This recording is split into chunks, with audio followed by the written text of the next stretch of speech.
உங்க மூணு போட்டோவை பெருசா போட்டு போஸ்டர் அடிச்சு தமிழ்நாடு ஃபுல்லா ஓட்ட போறேன். புரட்சி என்பது தலைகீழ் மாற்றம்.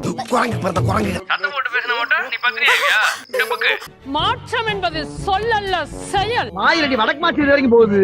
மாற்றத்தை விரும்புகிறவரா நீங்கள்? நீ போந்தா கோழி, நீ குரங்கு, ஒப்பை குரங்கு, உங்க குடும்பமே குரங்கு. நாமே மாற்று, நாம் தமிழரே மாற்று. கப்புடு தூக்கு, குப்புடு தூக்கு, கக்கூஸ் குடுனா பின்ன எப்படி தூக்கு? நேர்ல வந்த அவளை தூக்கி போட்டு மிதிச்சிருவேன். இது மாற்றத்திற்கான எளிய மக்களின் புரட்சி. வாக்களியுங்கள் மைக் சின்னத்தில். எங்களுக்கு ஒரே கருத்து, மொத்த மதுக்கடையிலையும் மூடணுங்கிறதா.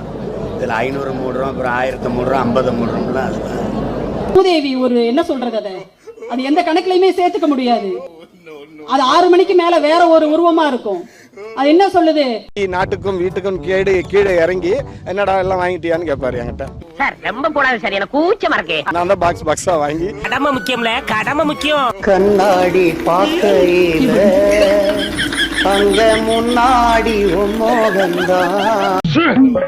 சத்தம் போட்ட தூக்கி போட்டு ஒரே மிதி, உடல் வேற குண்டானி வேற ஆயிடும். பக்காடி ஃப்ரீசர்ல இருந்து எல்லாம் வாங்கி அதை டோல்கேட்டை தாண்டி, இதெல்லாம் வழக்கு வருமா என்னன்னு தெரியல, டோல்கேட்டை தாண்டி கொண்டு போய் கார்ல ஏத்திட்டு வந்தது. எத்தனை பாக்ஸ் அப்படின்றது எனக்கு தான் தெரியும். என்ன தெரியுமில்ல, கெட்ட ராஸ்கல் வெடிச்சு சதறிட்டேன்னு வச்சுக்கோங்க, ஒருத்தனுக்கு முடியாது, தலை காட்ட முடியாது. நான் எம்எல்ஏவாக வந்தால் உங்கள் அனைவருக்கும் இலவச கழிப்பறையை கட்டித் தருவேன். அது மட்டுமல்லாமல் நீங்கள் ஒரு போன் பண்ணினால் போதும், உங்கள் வீட்டு வாசலிலேயே மொபைல் கழிப்பறையை கொண்டு வந்து நிறுத்துவேன். தலைவன் பிரபாகரன் என்று நினைத்தாரோ கிழிஞ்சது போ, என்ன காப்பாற்றணும். அன்றைக்கே இந்திய தேசிய கட்டமைப்பு உடைக்கப்பட்டு விட்டது. உன் தலைவன் பிரபாகரன், நீ பேசுறது இலங்கைக்காக. அங்க போய் கட்சி ஆரம்பிச்சுக்கோ. சத்தியமாக சொல்கிறேன், இந்தியா இல்லாமல் போகும். இந்த பூமி பந்திலே தமிழனுக்கான ஒரு நாடு பிறக்கும். ராஸ்கல், கையில கடிச்ச போன தொண்டை கடிச்சிடும் உன்னை. அந்த நாடு பிறந்த பிறகுதான் உலக தேசிய இனங்களுக்கு அது முன்னுதாரணமான நாடாக திகழும். இந்த கதையெல்லாம் என்னிடத்தில் விடாதே கபோதி, போட்டு விடுதே. அப்பொழுதுதான் எந்த ஒரு தேசிய இனம் எங்கு அடிபட்டாலும் தமிழன் குரல் கொடுப்பான்.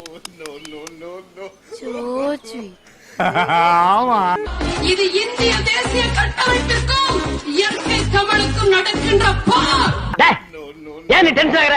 இருக்கிற 4-5 கம்பி உழுந்துற போகுது, மூடி நில்றா. சத்தியமிட்டு சொல்கிறேன், இயற்கை தமிழ் வெல்லும்.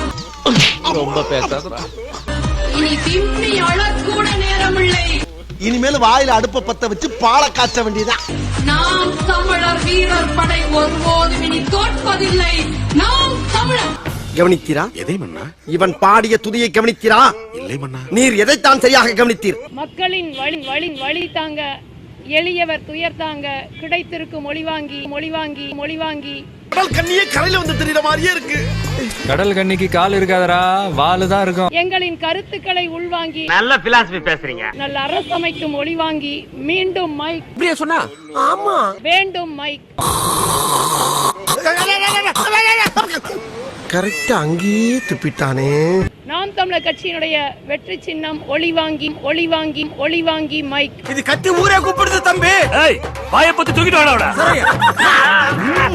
நாம் தமிழர் கட்சி சார்பில் ஈரோடு இடைத்தேர்தலில் போட்டியிடும் கீதா லட்சுமி தகுதி நீக்கம் செய்யப்பட வேண்டும். இந்த மாதிரி ஒருத்தர் இருக்கிறதும் சரி, ஊருக்குள்ள 10 முகமூடு கொள்ளக்காரர் இருக்கிறதும் சரி. ஏனென்றால் நாம் தமிழர் கட்சி சார்பில் வேட்புமனு தாக்கல் செய்யும் போது தடை செய்யப்பட்ட விடுதலை புலிகளின் இயக்க தலைவரான பிரபாகரன் புகைப்படத்தை பயன்படுத்தி வேட்புமனு தாக்கல் செய்தார். என்னம்மா நீங்க இப்படி பண்றீங்களாமா? பிரபாகரனுடைய துப்பாக்கி ஒரு இன விடுதலைக்கான அடையாளம். மனக்கு அரும்பு. எந்த ஒரு தத்துவமே காலாவதி ஆகிவிட்டால் இயற்கை தனக்கான அழிவு நேரும் போது ஒரு ஆற்றல்களை தேர்ந்தெடுக்கும். அப்படிப்பட்டதுதான் பிரபாகரனுடைய துப்பாக்கி. அப்படியா? ரொம்ப சந்தோஷம். எவ்வளவு வழக்குகள் பாய்ந்தாலும் அது என் மீது மட்டும் பாயட்டும்.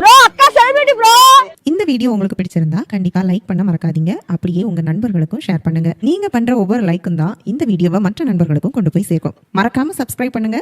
உங்க கருத்துக்களையும் கமெண்ட் பாக்ஸ்ல பதிவு பண்ணுங்க.